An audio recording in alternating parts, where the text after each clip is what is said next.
Hello there, I'm glad you decided to join me on this small quest. Today's quest continues our look at demos from LudoNarraCon. If you don't know what LudoNarraCon is, it is a digital festival celebrating narrative games, and it ran from May the 4th to the 8th of 2023.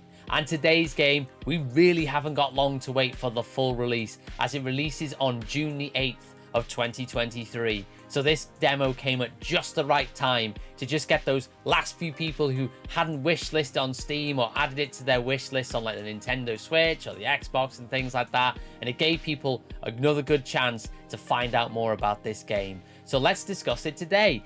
Today's game is Harmony, the Fall of Reverie, and it's published and developed by Don't Nod. In the very near future, when Polly returns home after a few years abroad to look for her missing mother, she quickly realizes that her hometown has drastically changed. A megacorporation named MK is using its power to control the population, and her community is in danger. She soon discovers that she has a gift of clairvoyance that connects her to Reverie, the realm of the aspirations of humanity: glory, bliss, power, chaos, bond, and truth. In this world, Polly becomes Harmony, a goddess who has the power to choose the aspiration that will ultimately rule over Reverie and restore the delicate balance between the deity's world and ours. The fate of humanity is at stake. To which destiny do you aspire? So my introduction to this game was part of a recent Nintendo Direct where they put a spotlight on this game, and to be honest with you, it was one of the very few games in that Direct which kind of made me sit up and think, I really need to check out that game when it comes out in the near future. So when I found out there was a demo at LudoNarraCon, I knew I had to check out the demo, as I was so excited and intrigued to see what this game had on offer. Now, the genre this game fits into is a genre I'm not too familiar with, and that is the visual novel. The only visual novel game I've ever played is The Murder of Sonic the Hedgehog, and I really enjoyed that game. It was a fantastic story with some great writing, and I figure other visual novels are gonna have this feel too. So I really wanted to kind of delve into this genre a little bit more and see what else there is on offer in this genre. Now, this seems like a perfect next step for me, as it has a fantastic feature which I love in a certain genre of books that I like, and I've got a few here.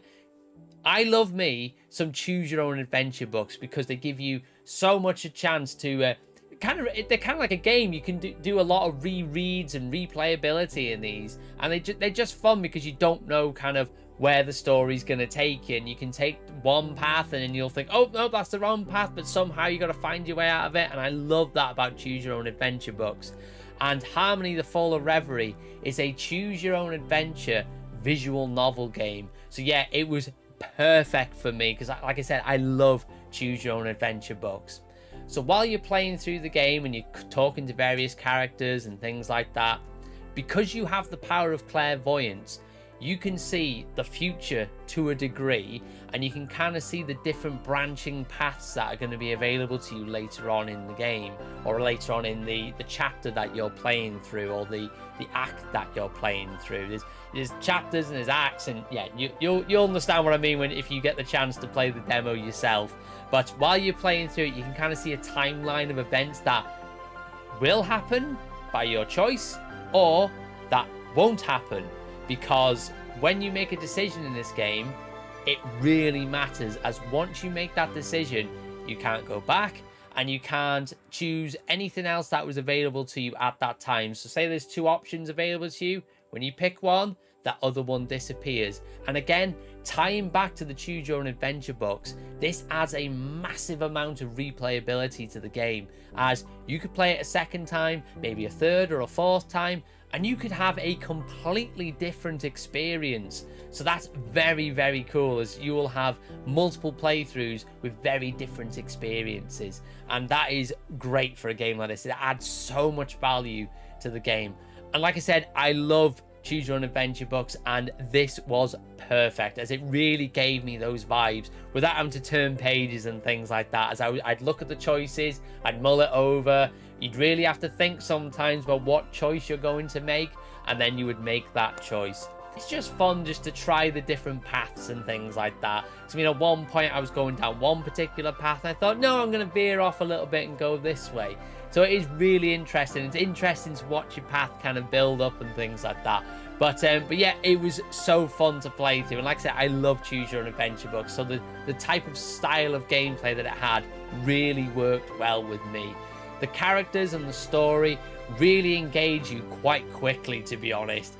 I was very invested from the word go, essentially, because the writing is very well done.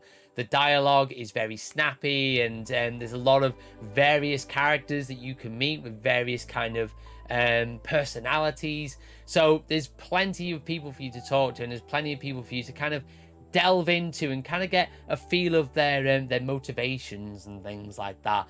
But yeah, it's a very, very interesting story. Like I said, you're looking for your mother, so you've kind of got the story of you looking for your mother on Earth. But then on the other side of things, you can also jump to where, as mentioned in the synopsis of the game, you've got the gods as well, who you're helping, and they're helping you to find your mother. So you've kind of got two stories going on at once. But it all kind of blends together nicely. Yeah, so the art style in this is really beautiful. There's some wonderful character designs in this, really expressive characters as well, which I think really needs to be the case in this kind of style of game. As yes, there's little bits of movement in your characters when you're talking to them, but it's not like you're walking through levels and you're traversing landscapes and things like that. It's very much kind of static characters, so you need them to be very expressive to get the emotions across in the scenes that you're playing through. And there's some really sort of interesting conversations that you have with characters as well. There's moments where you're trying to sort of get little bits of information out of people, so again, those choice trees which I mentioned previously, they really come to play in those moments in the game. So if you love visual novels, if you love choose your own adventure books like me, and you want something to really get your teeth into, then feel free to check out Harmony: The Fall of Reverie when it releases on June the 8th on Steam and Nintendo Switch, and then it's coming to the Xboxes and the PlayStations a little bit further down the line. So there we go, guys. That's my thoughts on Harmony: The Fall of Reverie.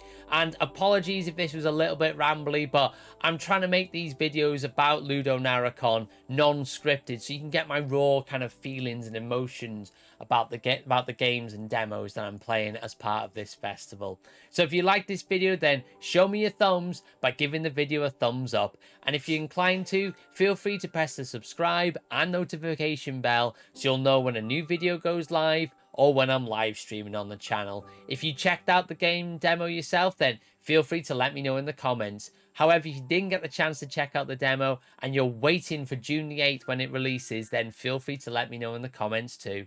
Thank you again for watching, and if you love visual novel games, then as said in the video, feel free to check out this video here where I play through The Murder of Sonic the Hedgehog. Thanks very much for watching, and I'll see you on the next quest.